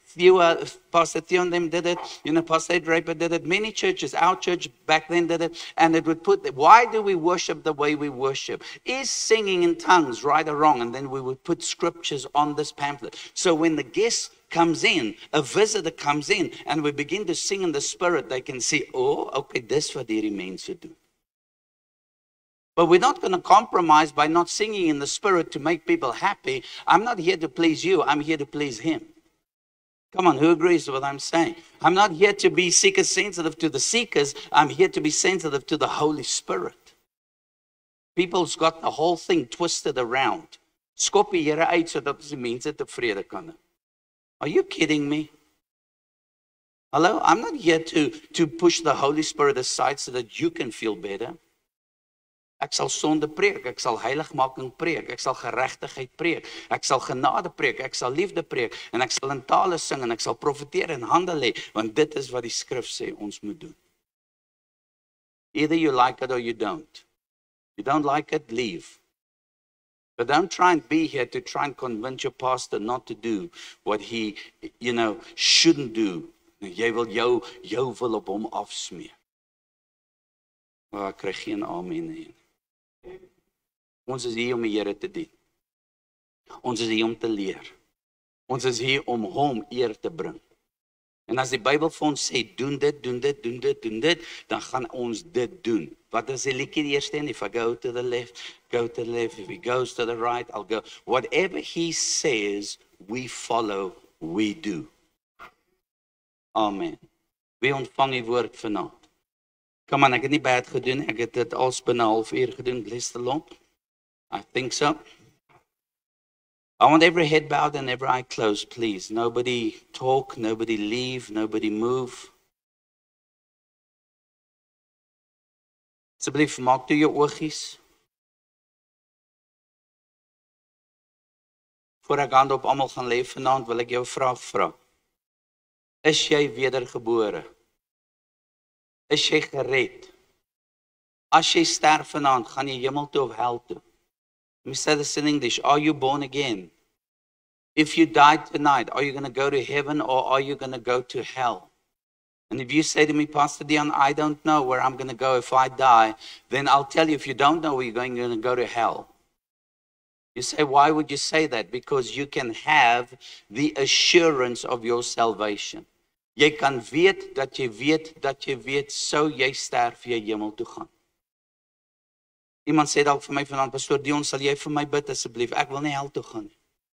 My lewe is 'n gemors, daar's sonde, ek weet ek het foute, ek weet ek het nog nie regtig 'n oorgawe aan God gemaak nie. Asseblief Dion, bid vir my. Vanaand wil ek my bekeer en vanaand wil ek my saak met die Here regmaak.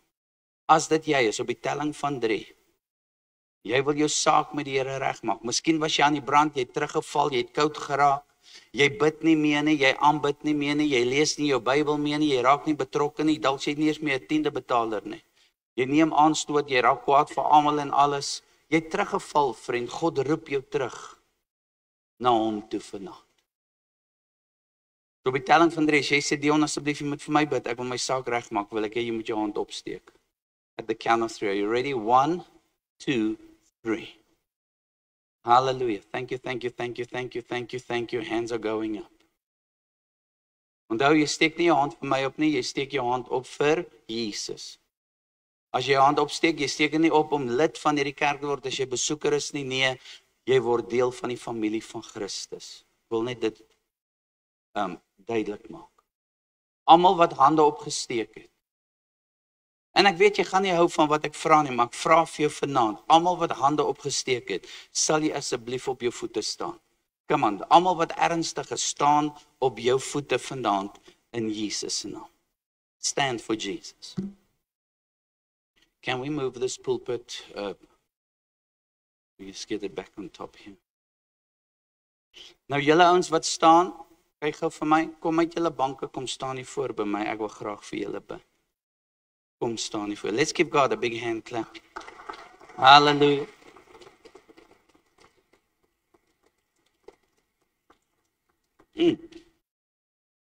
Wow, wees bly oor hierdie silo's vanaand. Isn't that something? Thank you, Jesus. Thank you. En kyk net hierso al hierdie jonges. Wow, hoe oud is jy? Jy word 11 en jy ook 11. 9. Weet, ek is so jaloers. Hoe oud is jy? Ook. Ek is so jaloers op julle. En jy? Ook 11. Is baie 11-jariges hier. Prys die Here. Raai wat? Ek het eers my hart vir Jesus gegee toe ek 25 was. Ek was 'n ou oomie al gewees. Maar kyk hoe voorreg is dit vir julle jonges om julle harte nou te gee. Kyk gou vir my, ek weet julle verstaan my. Ek het al so baie vir die Here gedoen, maar eers toe ek 25 was, dink hoeveel kan julle nou vir die Here doen op hierdie jong ouderdom. God gaan julle gebruik. Hallelujah. Come on, isn't that some good news? God's going to use them.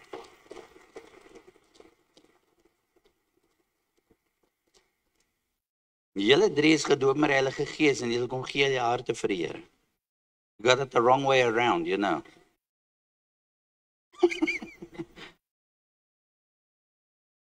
But it's okay. I'm going to lead you all in a prayer. Give your hearts to Jesus. Maar hier is die geheim. Dien hom. Dien hom. Nie weghardloop nie, hardloop na hom toe. Amen, julle hoor wat ek sê, dien God. As ek môre aand 'n uitnodiging maak, dan kom staan jy nie weer hier voor nie. Jy's nou ons kind van die Here. Amen. Jy's getroud. Hoeveel keer het jy kinders? Hoeveel keer het jou vrou geboorte aan jou kinders gegee? Omdat jy 2 kinders het, maar individueel, hoeveel keer het hulle gebore geraak? Net 1 keer. Of so die baba het nie uitgekom en gesê, nee, jy klim toe terug in. Toe klim hy weer uit en toe kom hy weer. Het lyk nie reg nie, het klink nie reg nie. Wanneer jy tot bekering kom, almal van julle, baie van julle wat al reeds hierdie week uitgekom het, jy gaan nie vorentoe elke keer om weergebore te word. Nee, jy is weergebore. Amen. Stop net jou nonsens, want dis jou sonde natuur wat jy het, wat jou die hele tyd terugbring om jou weer te bekeer. Maak dit sin wat ek sê? You're a child of God. Gaan jy boeboes maak? Ja. Gaan ons foute maak? Ja. Hou God dit teen ons? Gaan hy my red en dan sê nee man, jou sleg ding, ek gaan jou nou hel toe stuur. God is ons nie so nie. God is lief vir ons. En as ons 'n fout maak, het ons 1 Johannes 1:9 wat sê, Here, U sê in die woord, as ek my sondes bely, is U regverdig en getrou en U vergewe my sondes en U was my of U reinig my van alle ongeregtigheid. Ons bely net ons boeboe. God says, fine, I forgive you, let's move on. But God does not disown you. He loves you. Pastor, am I speaking the truth? He loves you. Everybody stand to your feet. Hou julle wat hier voor is, julle hande so. Die res van die kerk strek julle hande uit na hierdie groepie mense en almal bid hardop agter my aan sê Hemelse Vader. Kom aan, ek hoor julle nie sê dit hardop, Hemelse Vader. Ek dank U vanaand vir die bloed van Jesus wat my was en reinig van al my sondes.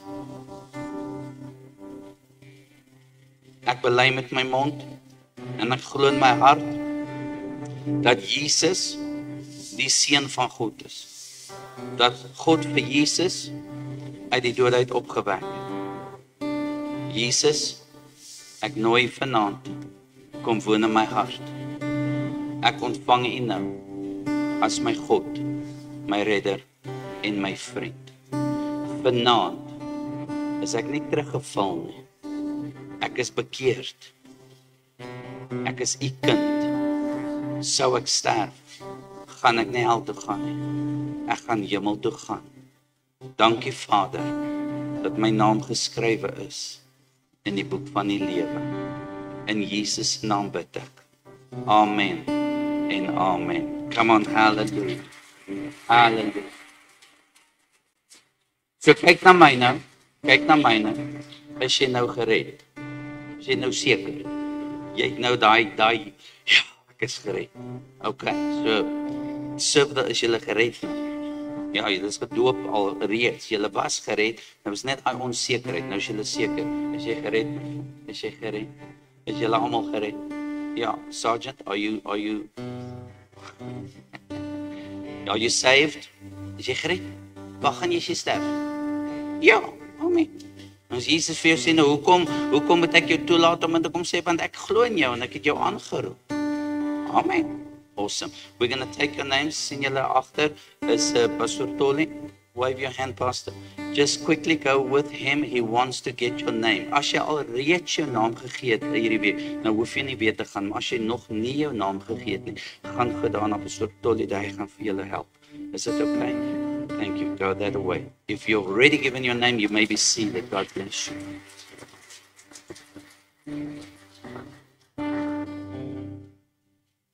Yes.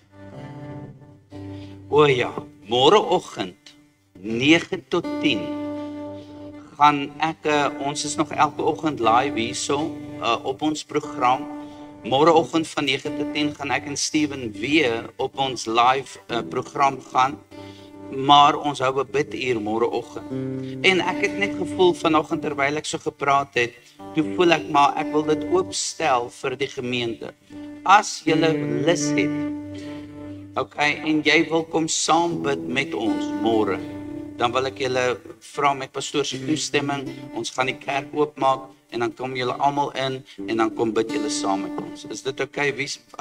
Wie wil graag saam kom bid? As jy kan, come and join us. Okay, we're going to be live. We're going to still do our thing, but you can come and sit in with us and pray with us tomorrow morning. Just 1 hour from 9 o'clock until 10 o'clock. Remember Stephen's book. If you do want to purchase a book, if you haven't, please buy his book. Now, everybody who says, I want you to lay hands on me, I want the anointing for praise and worship, stand up and come forward right now. Almal wat, wel, ek hoop julle almal staan op en kom vorentoe. Come. I want to release an anointing upon you for praise and worship. Julle weet wat om te doen, vorm die rye heel voor, asseblief stap nog vorentoe, kom nog vorentoe. Tot daar, mooi. Okay, make one straight stripe. And we can make a second line. Don't stand behind somebody, they're going to fall on top of you.